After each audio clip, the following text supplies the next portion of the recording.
Започнуваме со регионалните вести. Се расчистува, но и се уште чади Тетовската дива депонија. Поголеми количини смет има само на надвозникот на влезот од градот. Еколошките здруженија велат дека целата јавност треба да го следи расчистувањето и да не се дозволи на некое друго место во градот пак да никне нова депонија.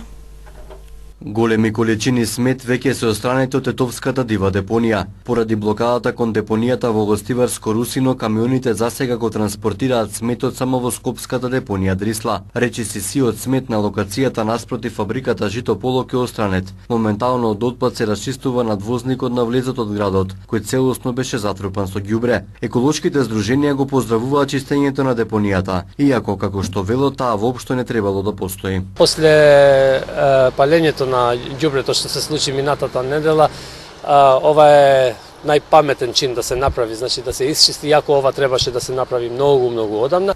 Джефери истакна дека откако ќе се исчисти депонијата, треба да се внимава и да се спречи повторно да никне нова дива депонија како во минатото. Како и да е,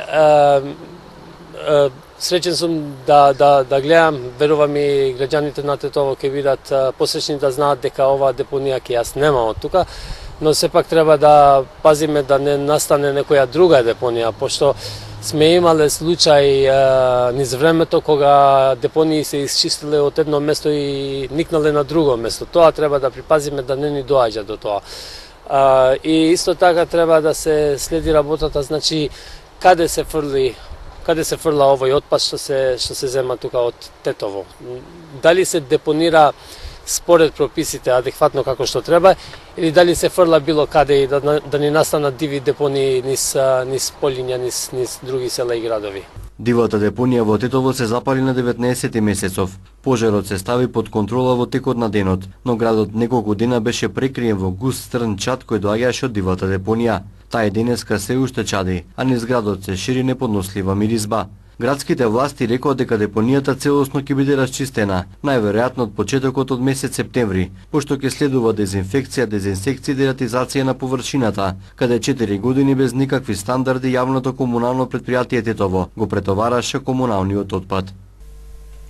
Лешок и годинава е домаќин на меѓународната средба на книжевните преведувачи. 40 истакнати учесници од земјава и странство дискутираа на тема транспарентноста во книжевните преводи и препевите на Гавранот од Едгар Алан По. Транспарентноста во книжевните преводи и препевите на поемата Гавранот од американскиот писател Едгар Алан По се темите на кои се фокусирани учесниците на 46-та поред средба на преведувачи, која денес и утре се одржува во Духовно-културниот центар Кирил Печиновиќ во Лешок.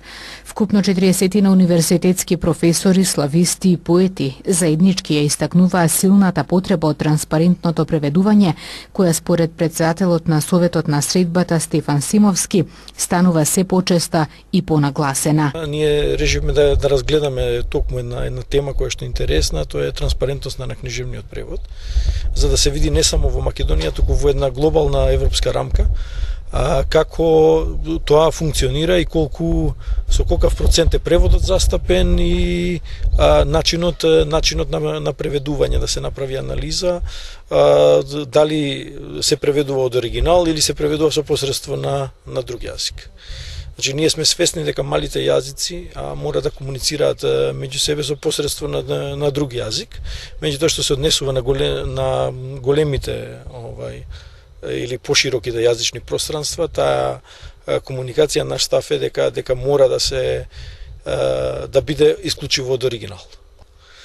Значењето на оваа манифестација, која што се одржува, гледате, по 46-ти пат, е особено во незиниот карактер помеѓу контактите на преведувачите, и таа до сега помеѓу контактите на преведувачите до сега се излезени на странски јазици околу 24 антологии или преведени дела од македонски автори на странски јазици. Меѓу референтите на годинешниот симпозиум беше истакнатиот преведувач и славист од Германија Волф Ошлис. Со Македонија на многу патни начини сум поврзам, ама тука во Лешок сум дури за втор pad. Јас 2004 година напишав една книга, објавив една книга за тогашната војна под насловот Македонија воен дневник на една мирна земја. И во оваа книга се разбира трагично Лешок играше една доста голема улога. И затоа редовно, ама радо доаѓам тука.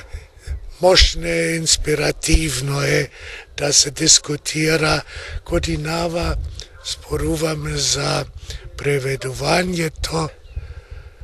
Фино е да бидеме тука и се надевам дека до година пак ќе бидам. Јас секогаш имам своји допирни пункти во Македонија, почнувајќи во Охридската летна школа, потоа Штип и сега Лешок. Полека ќе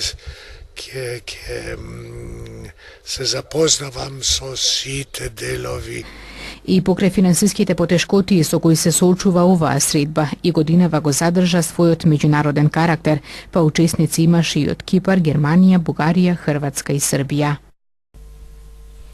5 села од гостиварскиот регион до крајот на годинава ќе добијат центри за ран детски развој за згрижување на деца на возраст од 3 до 5 години. Општината ги реализира проектите во соработка со УНИЦЕФ. Неколку населени места на гостиварското подрачје за прв пат ќе добијат установи за згрижување на деца од предучилишна возраст. Станува збор за селата Равен, Форино, Горна и Долна Бањица и Беловиште, каде во склоп на основните училишта ќе бидат отворени центри за ран детски развој за деца на возраст од 3 до 5 години. Од гостиварската локална самоуправа велат дека отворањето на овие центри значи поголем опфат на децата од предучилишна возраст во соодветни установи. Во текот на ова година исто така се пристапи кон подпишување меморандум со УНИЦЕФ за отварање на нови 5 центри за ран развој на децата, каде ќе може да се згрижуваат и едуцираат тие уште од раните години. И тоа во 5 села во општина Гостивар, тие се селата Равен, Форино, Големо Турчане, Долна и Горна Баница. Се работи во интерес на граѓаните на општина Гостивар. Доколку има интерес и за отварање на други центри, вакви центри, сигурно ќе се пристапи кон отварање на нови центри, за да може да се удоволат барањата на сигурно загрижените родители, бидејќи во постоечките 2 градинки сигурно се сеќаваме дека имаше списоците на чекање беа многу поголеми од тоа што имаше капацитет да се примаат во тие 2 јавни градинки.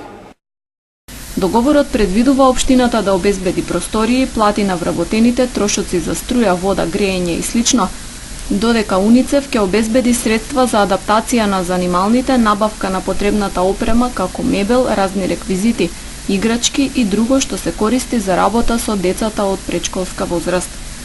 Центрите за ран детски развој представуваат алтернатива на градинките во локални заедници каде нема детски градинки, пред се селските средини. Вакви установи претходно беа отворени во селата Дебреше и во населбата Циглана. Новите 5, според најавите, треба да профункционираат до крајот на оваа година. Следуваат информациите од полицискиот билтен на секторот за внатрешни работи Тетово. Вчера вечер околу 21 часот во напуштена куќа на улица Браќа Миладинови во Тетово, лишени од слобода се двајца тетовци на возраст од 34-36 години, кои уживале наркотични дроги. Откако ги забележале полициските службеници, тие ги фрлиле на подот шприцевите, кои претходно ги користеле, а кои се пронајдени одземени и ќе се вештачат. По лишувањето разговарано е со двајцата тетовци и половина час по полноќ тие се пуштени. Се преземаат мерки и активности за целосно расветлување на сите поединости поврзани со случајот и против лицата ќе следуваат соодветни поднесоци, информираат од СВР Тетова. 47 годишен гостиварец вчера околу 15 часот пријавил тешка кражба која помеѓу 27 и 28 август била извршена во дуќан за текстилни производи, собственост на неговата сопруга, лоциран на улица Иво Лола Рибар во Гостивар. Откако насилно ја отстраниле металната решетка пред објектот, насилно исто така го отвориле и подрумскиот прозорец, влегле внатре, целосно го пребарале долниот дел од објектот и од картонска кутија под скалите одзеле паричник со 500 евра, кој од пријавителот бил сокриен на тоа место. Со одземеното потоа незабележани од никого го напуштиле дуќанот. Извршене увити се работи на откривање на сторителите. Засилените сообраќајни контролни активности на секторот за внатрешни работи Тетово продолжија и овој викенд. Вчера во Тетово најчести откриени и санкционирани прекршоци повторно биле управување без возачка дозвола 7 лица, нерегистрирани возила 5 и 2 возачи почетници, додека на гостиварското подрачје најмногу не се почитувале сообраќајните знаци 5 прекршоци. Овие и другите прекршоци заокружени се со прекршочни и мандатни платни налози по Законот за безбедност на сообраќајот на патиштата и Законот за возила. Празникот Успение на Пресвета Богородица традиционално во местноста Ќелија кај Теарце се чествува 2 дена. Денот пред празникот прославуваат жените, а вчера на самиот празник мажите.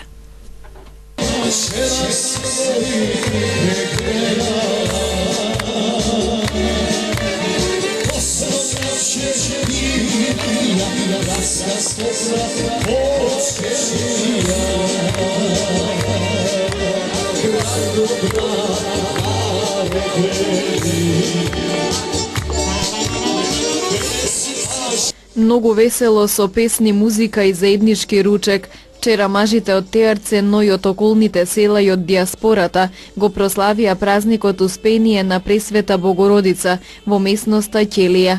Традицијата што трае години наназад е празникот да се чествува 2 дена. Денот во пресрет на празникот во дворот на патрониот храм, според обичајот се собираат само припаднички од понежниот пол, додека на денот на празникот чествуваат мажите. Јас сум член на црковниот одбор на Теарце, Љупчо Божиновски. Ова е традиција за Богородица, одамна се практикуе, односно се собираат членови на местното население и сите, да речем, околни села од црковните одбори и секој со себе нормално си носи своји пријатели за да се одбележи празникот Пресвета Богородица, односно Богородица, голема Богородица. На овој ден се собираат голем број на луѓе од Тетовскиот крај, па и пошироко нашите иселеници од прекоокеанските земји, Канада, Америка и други, Австралија и европските нормално, со тоа што заедно сите го прославуваме овој празник. Ова е голема традиција за Теарце, се прославува не знам колку наназад, 100, можда и 200 години наназад. До сега се трудиме да биде организирано како што треба. Сите посетители, односно гости, ги пречекуваме традиционално со братско-сестринска трпеза, со нормално и со у последно време има жива музика. Се собираме да го прославиме празникот. Едноставно, ова е стара традиција, треба да се негува, да се почитува и понатаму да продолжи и за поколенијата. Во црквата посветена на Света Богородица во местноста Ќелија, празнична богослужба одслужија свештениците од Тетовското архиерејско наместништво, а беше прережан и славскиот колач. Господе, жертву си он во пренебесни и мислени твои. Амин, Тја ти мученици, же добре страдалчествоваше и венчаше ся, молите ся ко Господу, помиловати ся душам нашим. Слава Тебе, Христе Боже, апостолом похвала, мучеником радование. Верниците палеа свеќи за здравје, а потоа во дворот на црквата присуствуваа на празнична братска трпеза и ручек подготвен од кумовите. Секоја година присуството на братската трпеза брои стотици верници, а домаќините се радосни што доаѓаат гости и од други краеви и градови. Веселата и празнична атмосфера ја надополни музиката во живо, а во пеењето се придружија и собраните верници.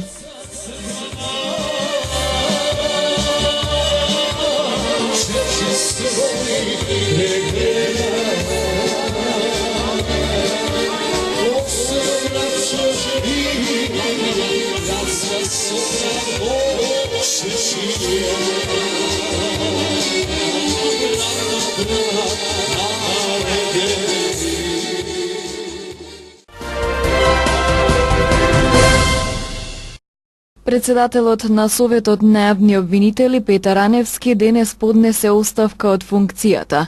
Во изјава за новинарите, Аневски рече дека од оваа функција се повлекува поради лични и семејни причини. Тој повеќе нема да биде председател на Советот, но во него ќе остане како член.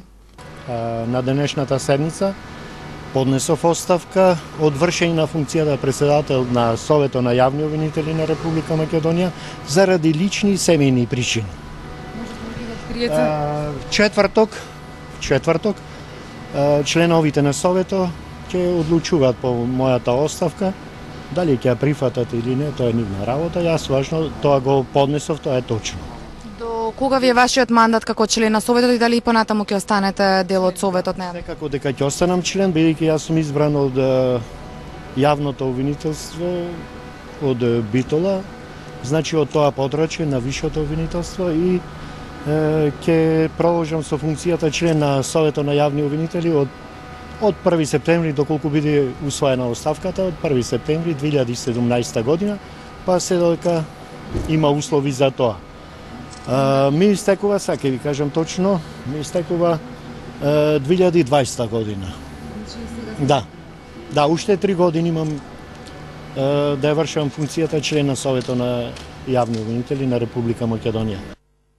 Советот на јавни обвинители денеска одржа седница на која беше донесена одлука обвинителката Лилјана Спасовска да биде вршител на должност републички обвинител додека не заврши огласот и да се избере нов. Државната комисија за спречување на корупција на денешната седница едногласно одлучи да поведе постапки за 3 приговори против генералниот секретаријат при владата и Агенцијата за вработување на град Скопје за поведување дисциплински постапки, суспензија и отказ по распишување на локални избори. 32 вработени во владата на Република Македонија, според председателот на комисијата Игор Тантуровски, поднеле приговор против генералниот секретаријат на владата. Тоа сум став 1 алинеја 4 од изборниот законник, според кој во време на изборен процес не може да се започне постапка за вработување на нови лица или постапка за престанок на работен однос во државни и јавни институции, а започнатите постапки се ставаат во мирување, освен во случаи на итни и неодложни работи. Врз основа на ова, предлагам на комисијата да побара информација од Генералниот секретаријат на владата дали е покрената постапка за престанок на работен однос на овие лица, и ако е покрената, кога е покрената, по кој член од Законот за административни службеници и истата да се достапи во копија верна на оригиналот до Државната комисија за спречување во корупција во најкраток можен рок, но не покасно од 15 дена. Високата представничка за безбедносна и надворешна политика на Европската Унија Федерика Могерини изјави дека Балканот е еден од приоритетите на Унијата, оценувајќи дека годинава тензиите на Балканот загрижувачки пораснале, потенцираше Могерини на отварањето на конференцијата на амбасадори на Европската Унија. Та истакна дека Балканот не е дворот на Европа, туку самата Европа и дополни дека се лути секој пат кога на пријателите на Балканот ќе им се каже дека се на патот кон Европа. Годинава видовме дека тензиите на Балканот загрижувачки пораснаа во различни моменти и во различни држави. Имавме моменти на криза, акутни кризи, но на крајот нашите партнери на Балканот секогаш успеваа да ја потврдат желбата и способноста да напредуваат на нивниот пат кон Европската унија. Зошто? Поради тоа што верувам дека нивното население, нивното младо население, тоа го бара од своите лидери и тие тоа добро го знаат. Можеби ќе биде тешко, можеби ќе биде предизвик, можеби ќе биде болно од време на време да се работи на помирување и добрососедски односи, но на крајот од денот, ако тоа го бараат од вас, мора да им го обезбедите. Ние сме тука за да им го овозможиме тоа.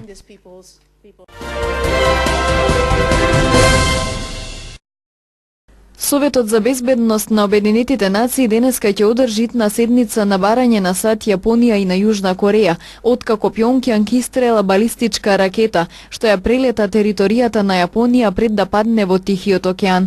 Како што јавуваат светските медиуми, сирените за тревога се активирале во северниот дел на Јапонија, предупредувајќи ги луѓето да побараат за солниште, а железничкиот транспорт бил прекинат. Јапонскиот премиер изјавил дека во текот на 40-минутниот разговор со американскиот претседател Доналд Трамп преку телефон се согласил да се засили притисокот на Северна Кореја. Истовремено, Северна Кореја поднела жалба до Советот за безбедност на Обединетите нации поради заедничките воени вежби на САД и на Јужна Кореја, наведувајќи дека таквите акции се провокација во екот на тензиите на Корејскиот полуостров.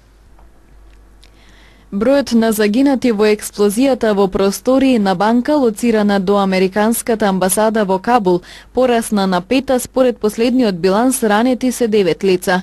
Портпаролот на полицијата во Кабул изјави дека целта на нападот била приватна банка која се наоѓа на околу 500 метри од амбасадата на САД во Авганистан.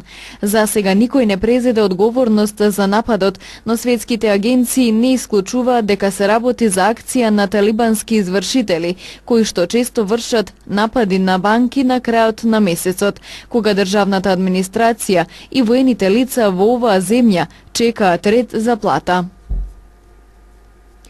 Повеќе од 1,4 милиони луѓе веќе пристигнале во Саудиска Арабија на аджилакот во Мека кој почнува следната недела, соопштија вчера саудиските власти.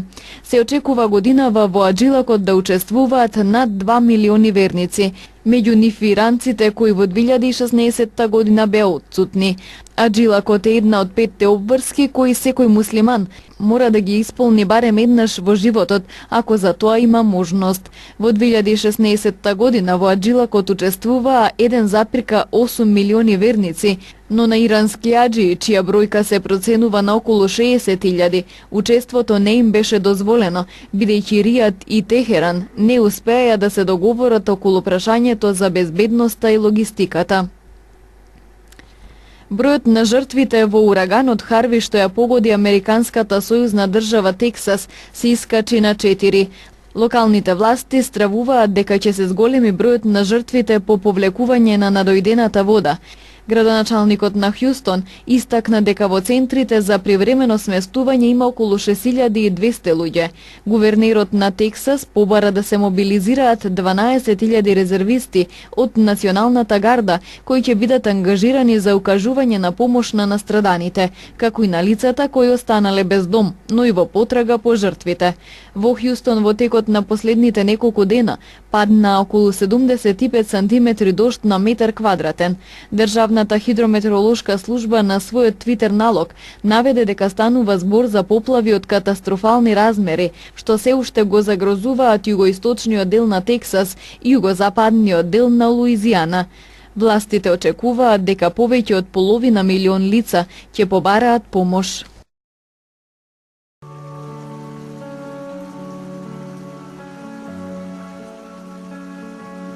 Времето денес беше променливо облачно и посвежо со повремен дожд. Дуваше умерен претежно северен ветер. Утринските температури се движе од 10 до 16, а дневните од 18 до 24 степени. Вредноста на УВ индексот изнесуваше 6.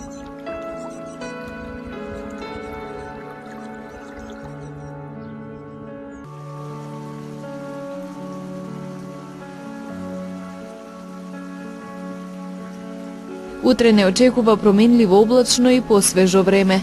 Утринските температури ќе се движат од 9 до 16, а дневните од 19 до 26 степени. Вредноста на UV индексот ќе изнесува 6.